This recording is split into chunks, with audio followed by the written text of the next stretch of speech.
Hello,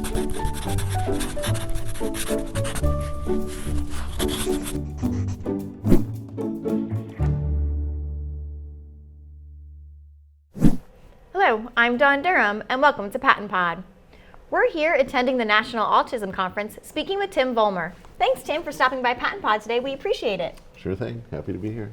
So let me ask you, when we think about your work with functional analysis and severe problem behavior, we know that's influenced a lot of people in the field. What would you say are some of the key points to those teachers out there in regards to managing severe problem behavior? How can they go about doing that? Okay. Well, I think the most general key point is to understand that such behavior can change. A lot of times people do not have the background to help them understand that behavior is not a fixed part of the individual, but it's something that can be altered. And a significant percentage of such behavior is actually socially reinforced, and it is therefore controlled in some sense by the consequences that it produces. And a lot of times those consequences are inadvertently provided by adults in the environment. They're well-meaning, they're trying to do the right thing for the student or the individual, but sometimes it's actually feeding into the behavior or strengthening the behavior. So in my group we sort of follow a general principle that I summarize as minimize, maximize. And what that means is minimize one's reaction, minimize one's change in behavior in response to the student's behavior when it's the problem behavior, but maximize your response when something you'd like to see occurs.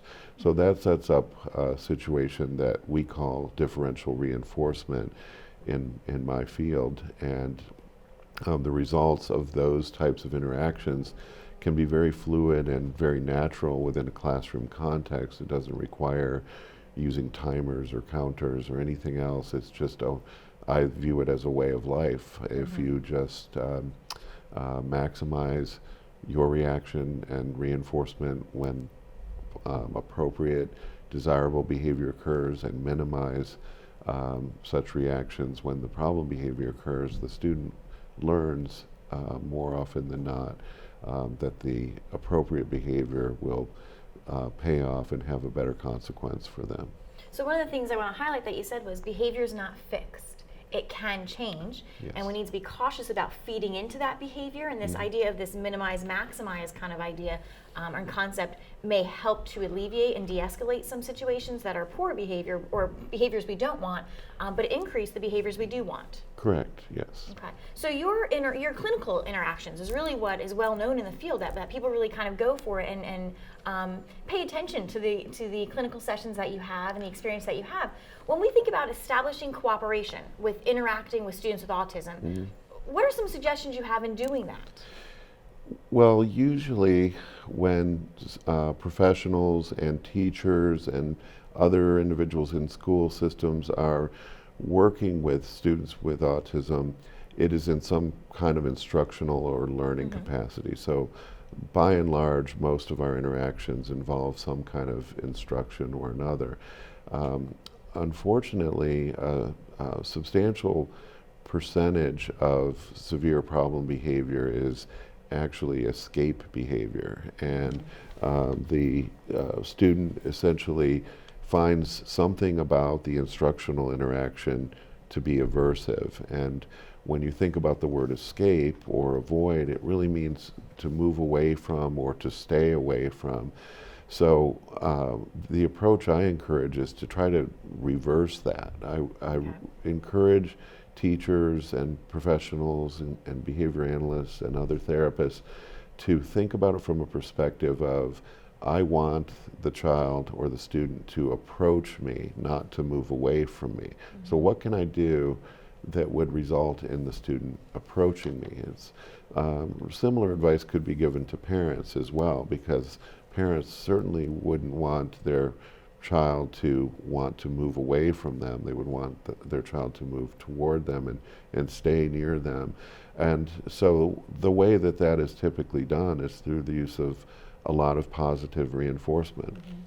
So paying attention to what the student enjoys doing, what the student enjoys talking about if they're verbal and social, what they like to do, and you can do that with them and embed instruction in that activity, or you can take turns with them doing instructional activity and providing a lot of positive reinforcement. And so to the extent that I have been successful in gaining cooperation with students, it's because I always keep that in mind at the beginning. If I see a student moving away from me, I think that's a bad sign.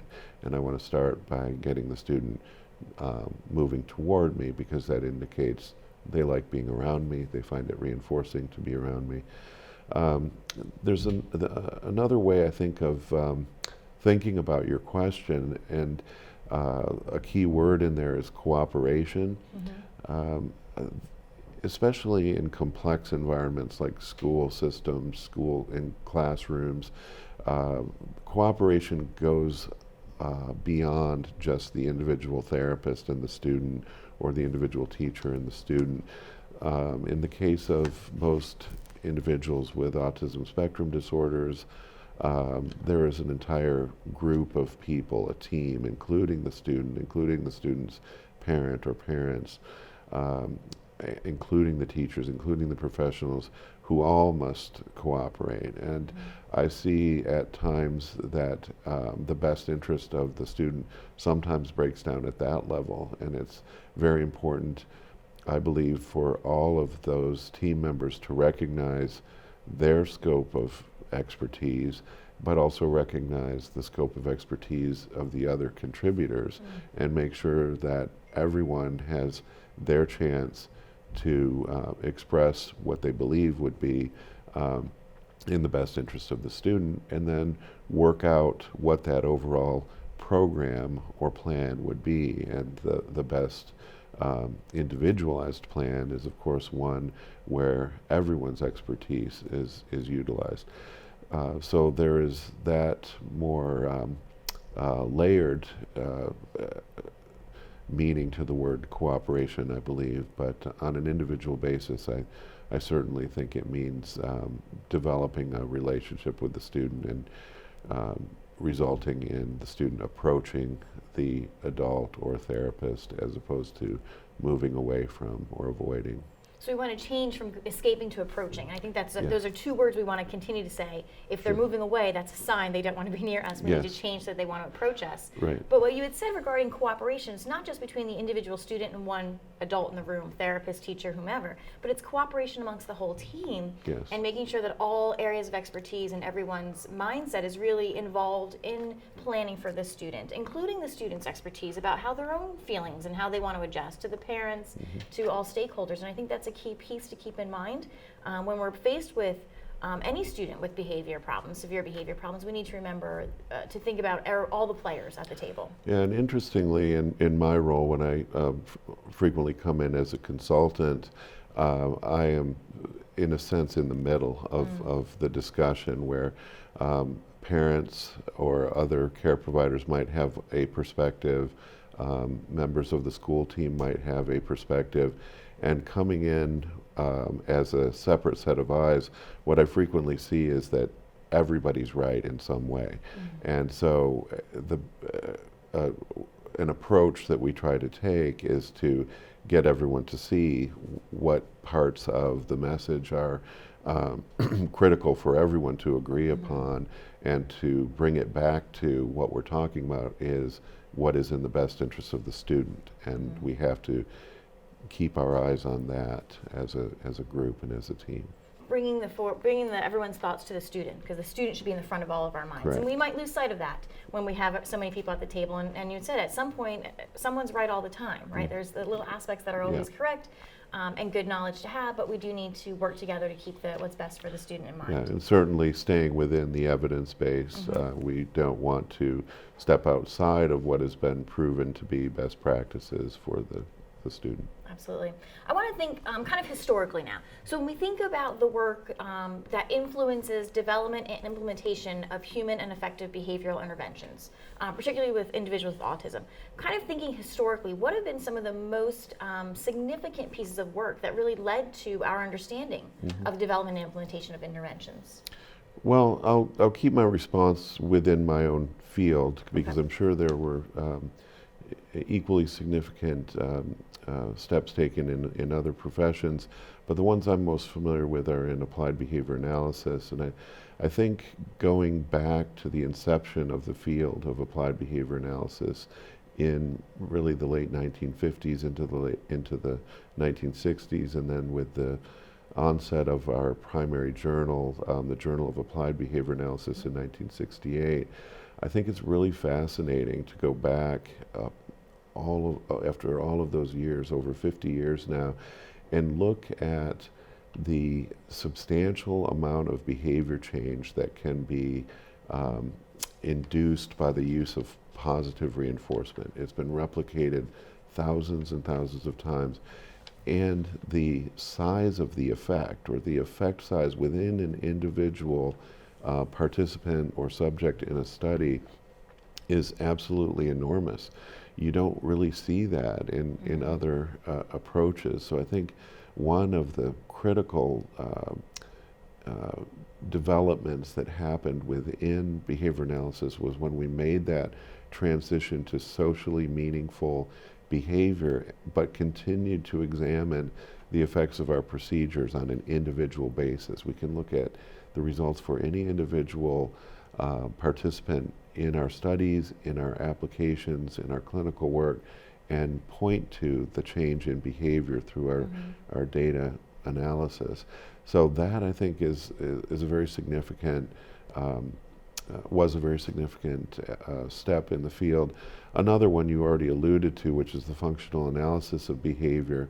Not so much in the sense that I believe that, for example, a teacher should have to learn how to do a functional analysis of behavior, but more from a scientific standpoint. I believe that the functional analysis has taught us that a significant percentage of the behavior is learned operant behavior that is influenced by its consequences, as I mentioned at the outset of this discussion. And so that the functional analysis literature has taught us that in such a way that we can use that information, similar to how we know that to stop the spread of a cold or a virus, one should wash your hands. Well, there are certain things that one should do based on the knowledge of why problem behavior occurs, and that is minimize our reaction, maximize our reaction to appropriate alternative behavior. So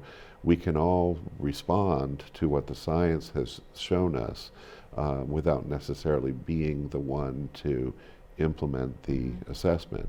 I don't know exactly how a cold virus is transferred, but I know I should wash my hands when I've been around someone who has a cold. So in that sense, I think the functional analysis approach has really guided our practice and how we operate in classroom and clinic settings on a day-to-day basis. I appreciate having that kind of the big picture look of what was some of the more significant, and there's many, as you had said, many in all different areas, but just to pull out some highlights of what has been some significant work in regards to the implementation of interventions for children with autism. So I appreciate that kind of historical look. When we think about those who may be listening to this episode, so administrators, teachers, parents, young adults, interventionists, what advice might you offer to them in order for them to grow professionally, whether it be regarding behavior analysis or problem behavior or any aspect? What advice would you offer to them? Well, I think it might sound a little cliche, but some cliches are true, as they say, and that is that when you wake up and go to work in the morning, it, in a sense, shouldn't really feel like work. I mean, there may be some effort, but it's almost like what I was saying with the student. We want the student to approach us and interact with us. We want to feel good about approaching our work and engaging in our work. And I often tell a story that one time I was at work and I got on an elevator and I heard somebody say, "Oh, it's Monday," like that. And I thought to myself, I've never felt that way. And I'm so happy that I've never felt that way. I've always felt like it's Monday. There's something that can be done where we can help people, where we can really find out some interesting information. And whenever it started to stray from that for me, I tried to figure out why and get myself back on track.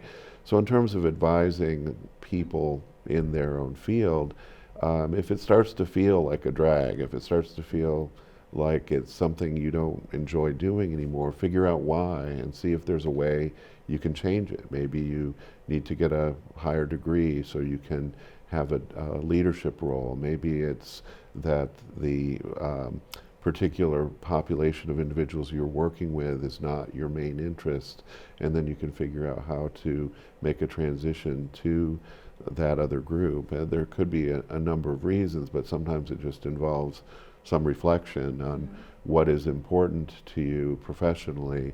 And the reason that we have to examine that is because all of us spend so much time in our professional lives. If you're not enjoying your profession and approaching your profession, you're not approaching and enjoying your life, because so much of your time is spent in it. So I think that perspective, the same as what I was recommending with our in interactions with our students, goes for ourselves with our own positions. And as I said, differential reinforcement is a way of life. So I'm thinking that way every moment. I love it. I love the idea of whatever we apply for our students in this escape versus approach, we want to apply for ourselves. Sure. In our own professional and personal life as well. So I think that's great advice. So I so appreciate that. Thank you, Tim, for stopping by PaTTANpod today. We're excited to have you here. We're excited that you're at the National Autism Conference, and we know that everyone attending will gain so much knowledge from you. So thank you so much. I've enjoyed it. It's one of the best conferences. Thank you. It is phenomenal. Thank you to all of you in the field. You inspire educational growth in your students every day. A special thank you to John Radsdale for producing this podcast. We'll see you next time on PaTTANpod.